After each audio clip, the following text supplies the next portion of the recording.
से पूछा कि प्रभु आप हमको वो ज्ञान प्रदान करो जो ज्ञान आप नहीं देना चाहते हो, मुझे संसार की कोई भी चीजें नहीं चाहिए। तब यमराज ने नचिकेता को आत्मा का ज्ञान दिया। कौन सा ज्ञान? आत्मा का ज्ञान दिया। ठीक इसी तरह से महाभारत के युद्ध में भी हमने क्या देखा कि कृष्ण जी को दिखाते हैं ना कि उन्होंने जन्म लिया, सब कुछ किया, लेकिन जो गुप्त ज्ञान था, जो ईश्वरीय ज्ञान था, जो आध्यात्मिक ज्ञान था, जो सत्य ज्ञान था, वो उन्होंने जीवन में किसी को नहीं दिया। जबकि उनके बच्चे थे, उनके परिवार था, उनका संसार में सब कुछ था, उनके बड़े मित्र थे, युधिष्ठिर थे, पांडव में और भी थे, लेकिन उन्होंने जो आध्यात्मिक ज्ञान था, जो सत्य ज्ञान था, वो सिर्फ और सिर्फ पात्र व्यक्ति को दिया। किसको दिया? पात्र व्यक्ति को दिया, क्योंकि बाबा भी कहते हैं ज्ञान नब्ज देख के दिया जाता है। तो जो पात्र होगा वो ज्ञान को ग्रहण करता है। इसलिए परमात्मा गली गली गांव गांव सबको आकर के हमको आध्यात्मिक ज्ञान दे रहे हैं। वही सत्य ज्ञान परमात्मा हमको फिर से इस समय दे रहे हैं, क्योंकि कलयुग का ये अंतिम समय है जब स्वयं परमात्मा अवतरित होकर के नई सृष्टि, नई सत्युगी सृष्टि की पुनर्स्थापना का कार्य कर रहे हैं। और सत्युगी सृष्टि में कौन होंगे? देवी और देवताएं। और देवी और देवताओं कैसे बनते हैं? ज्ञान के माध्यम से। कैसे बनते हैं? ज्ञान से, क्योंकि ज्ञान ही मनुष्य को देवता बनाता है। इसलिए कहते हैं मनुष्य देवता किए कृत न लागी बार। नहीं, परमात्मा मनुष्य को देवता बना देता है, एक सेकंड भी नहीं लगता। अगर सत्य ज्ञान की प्राप्ति हो जाए व्यक्ति को, आत्मज्ञान की प्राप्ति हो जाए, तो मनुष्य एक सेकंड में देवत्व को प्राप्त कर सकता है। क्योंकि जिस सेकंड हमको ज्ञान मिलता है, उसी सेकंड हमको सांसारिक चीजों से वैराग्य अपने आप आने लगता है, क्योंकि हम सत्य को समझ जाते हैं। तो परमात्मा आकर के इस समय हमको क्या समझाते हैं? जैसे भगवान ने महाभारत में दिखाते हैं ना कि अर्जुन युद्ध के मैदान में खड़ा था और भगवान ने अर्जुन को युद्ध के मैदान में आत्मा का ज्ञान दिया। अभी आपके घर में झगड़ा चल रहा हो और उस वक्त अगर ये भैया जाके बोले कि माताजी लड़ो नहीं, हम तुमको आत्मा का ज्ञान देने आए, तो आप बोलेंगी अरे भैया यहाँ महाभारत चल रही है, आपको आत्मा का ज्ञान पड़ा हुआ है। क्या बोलेंगे? बोलेंगे नहीं बोलेंगे? तो सोचो कि भगवान को क्यों दिखाते हैं कि भगवान ने युद्ध के मैदान पे जब सब मरने मारने को खड़े थे, तब भगवान ने आकर के आत्मा का ज्ञान दिया। तो आप सोचो जरा, ये वही कलयुग का समय है, ये वही समय है जब देखो दुनिया में हर कोई मरने मारने को तैयार खड़ा है, और इस समय आकर के परमात्मा हमको आत्मा और परमात्मा का ज्ञान दे रहे हैं। हर कोई बुराइयों में, व्यसनों में, दुर्गुणों में फंसा हुआ है। हर कोई दुर्योधन और शकुनी की तरह लड़ रहा है। लड़ रहा है नहीं लड़ रहा है? कोई शकुनी की तरह तो कोई दुर्योधन की तरह, है ना? चारों तरफ छल कपट का बोलबाला है। उस समय परमात्मा करके हमको सत्य ज्ञान देते हैं। और वो सत्य ज्ञान कौन सा है? यही आत्मा का ज्ञान, यही आध्यात्मिक ज्ञान जो बाबा हमको देते हैं। तो परमात्मा ने हमको सबसे पहला ज्ञान क्या दिया कि देखो सारे पापों और सारे दुर्गुणों का जो मूल कारण है वो है देह, अपने को देह समझना। क्या है? अपने को देह समझना। हम पैदा हुए, हमारा कोई नाम नहीं था, हमारे माँ बाप ने हमको एक नाम दे दिया और हमको बता दिया कि तुम फलाने कुल में पैदा हुए हो। हमने उसको ही मान लिया और उसी कुल और उसी नाम को लेकर के हम एक दिन शरीर छोड़ देते हैं और उसी कुल की मर्यादाओं को निभाते हुए पूरी जिंदगी बीत जाती है। उसी कुल के नियम मर्यादाओं को पालन करते करते न जाने कितने हम पाप कर लेते हैं, कितने पापों के हम भागीदार बन जाते हैं, और हमारे जीवन के अंतिम श्वास आ जाती है और हम अपने साथ पापों की गठरी लेकर के आगे बढ़ जाते हैं। बढ़ते हैं कि नहीं बढ़ते हैं? हम सुनते हैं कि आत्मा होती है, आत्मा के मोक्ष के लिए, आत्मा की मुक्ति के लिए 13 दिन का क्रियाक्रम करना पड़ता है, भागवत सुननी पड़ती है, ये करना पड़ता है, वो करना पड़ता है। लेकिन क्या हमने कभी पूछा किसी से, या क्या हमने कभी समझा कि जब मैं आत्मा हूँ, जब मरने के बाद आत्मा को शांति अलग से, आत्मा को शांति पाने के लिए अलग से क्रियाक्रम, कर्मकांड और भागवत कथा गीता सुनना पड़ता है, तो हम जीते जी क्यों नहीं अपनी आत्मा की मुक्ति के लिए, अपने आत्मा को मुक्त करने के लिए हम गीता या भागवत का पाठ करते हैं? क्यों नहीं करते? पूरा जीवन हम जीते हैं, 60 साल जीते हैं, 70 साल जीते हैं, और उस पूरे 60 साल 70 साल में हम क्या करते हैं? क्या करते हैं? सिर्फ कमाते हैं, खाते हैं, रोटी कपड़ा मकान की व्यवस्था करते हैं।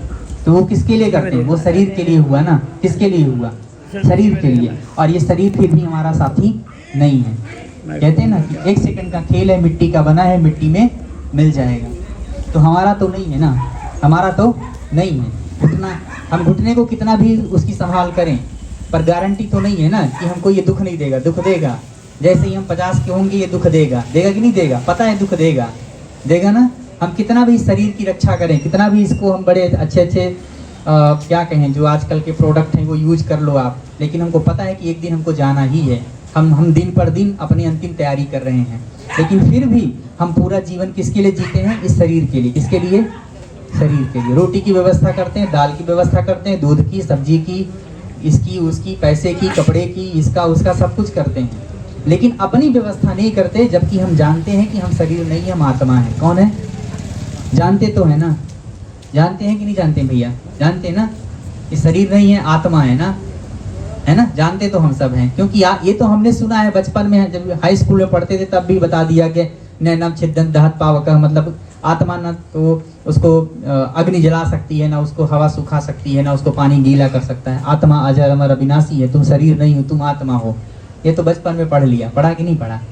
लेकिन फिर भी हम नहीं समझते कि जब हमको ये सिखाया गया कि हम आत्मा है, शरीर नहीं है, तो फिर हमको जीवन किसके लिए जीना चाहिए? शरीर के लिए, आत्मा के लिए?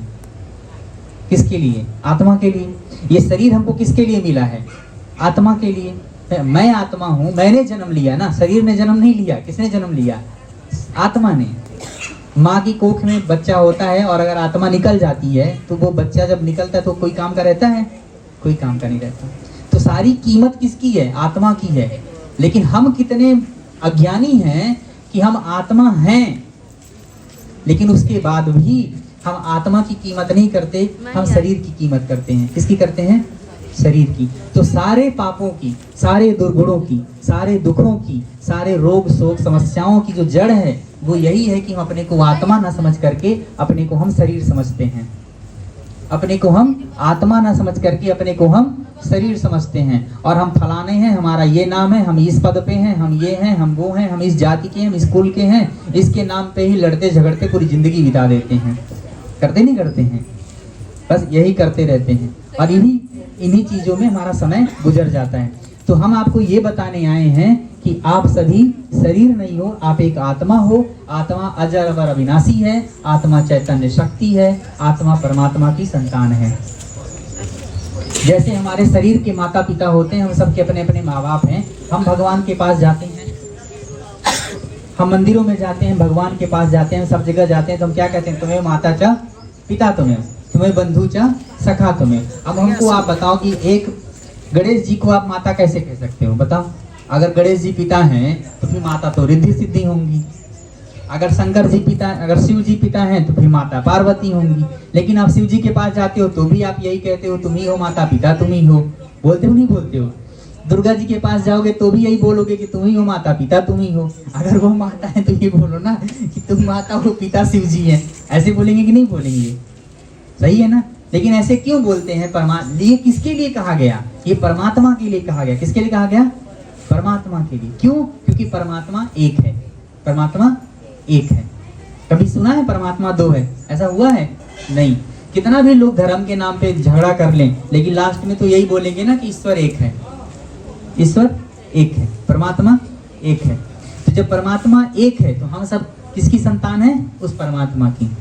इसीलिए जब हम कहीं शादी ब्याह में कार्ड छपाते हैं या कुछ भी करते हैं, निमंत्रण, तो हम लोग लिखते हैं परमपिता परमात्मा की कृपा से। ऐसे लिखते हैं पर कभी पढ़ते नहीं कि कौन से परमात्मा की कृपा से। समझ रहे हैं? तो कौन से परमात्मा की कृपा से? हम सब आत्मा हैं और हमारा पिता परमपिता परमात्मा है, जिसको शिव कहते हैं। क्या कहते हैं? शिव। शिव ही एक ऐसा है जिसको, शिव को हम पिंडी के रूप में पूजा करते हैं। और किसी की पिंडी नहीं बनती, और किसी के निराकार स्वरूप की पूजा नहीं होती, सिर्फ शिव के निराकार स्वरूप की पूजा होती है। बाकी सबकी मूर्ति की पूजा होती है, होती नहीं होती है। लेकिन आपने देखा होगा शंकर जी की पूजा कहीं पे नहीं होती। शंकर जी की मूर्ति बना के पूजा शिव की ही, शिवलिंग की ही होती है। होती नहीं होती है? होती कि नहीं होती है ना? शिवलिंग की पूजा होती है। क्यों? क्योंकि परमात्मा का जो स्वरूप है वो निराकार है, इसलिए कहते हैं ज्योति स्वरूप। इसीलिए उसको बोलते हैं ज्योतिर्लिंग। क्या बोलते हैं? ज्योतिर्लिंग। कि परमात्मा ज्योति के ज्योति स्वरूप है, ज्योति का प्रतीक है। इसलिए गांव में आप देखो, जब हम सुबह सुबह नहाते हैं तो सूरज को जल चढ़ाते हैं। चढ़ाते हैं सूरज को जल, सूर्य को जल देते हैं ना, सूर्य को। अब सूर्य को जल क्यों देते हैं? सूर्य तो उतना दूर है, उसको जल कैसे देते हैं? इसका क्या मतलब होता है? कि परमात्मा सूर्य के समान तेजोमय है। जैसे सूर्य आसमान में चमकता है और पूरे संसार को रोशनी करता है, ऐसे ही परमात्मा इस परम धाम में, इस ब्रह्मांड के ऊपर, इस आसमान के ऊपर परम धाम में परमात्मा रहता है, जिसकी रोशनी से, जिसकी शक्ति से, जिसके गुणों से, जिसके वरदान से पूरा संसार रोशन होता है। हम सब आत्माएं रोशन होती हैं, संसार की सभी जीवात्माएं रोशन होती हैं। समझ रहे हैं बात को? तो परमात्मा एक है जो संसार की सभी आत्माओं का माता पिता है, जो संसार की सभी आत्माओं को चलाने वाला है, संसार के सभी आत्माओं को ज्ञान देने वाला है।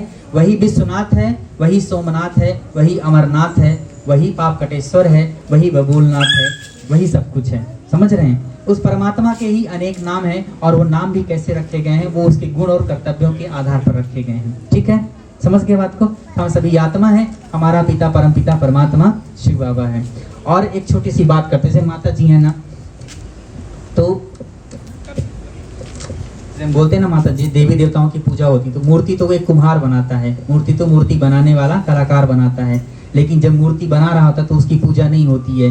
लेकिन जब पंडाल में आती है, पंडित जी आते हैं, प्राण प्रतिष्ठा करते हैं, तब उस मूर्ति की पूजा होती है। तो मूर्ति की पूजा हो रही है या प्राण की पूजा हो रही है? बताइए किसकी पूजा हो रही है? प्राण की हो रही ना, मूर्ति की तो नहीं हो रही है, प्राण की हो रही ना।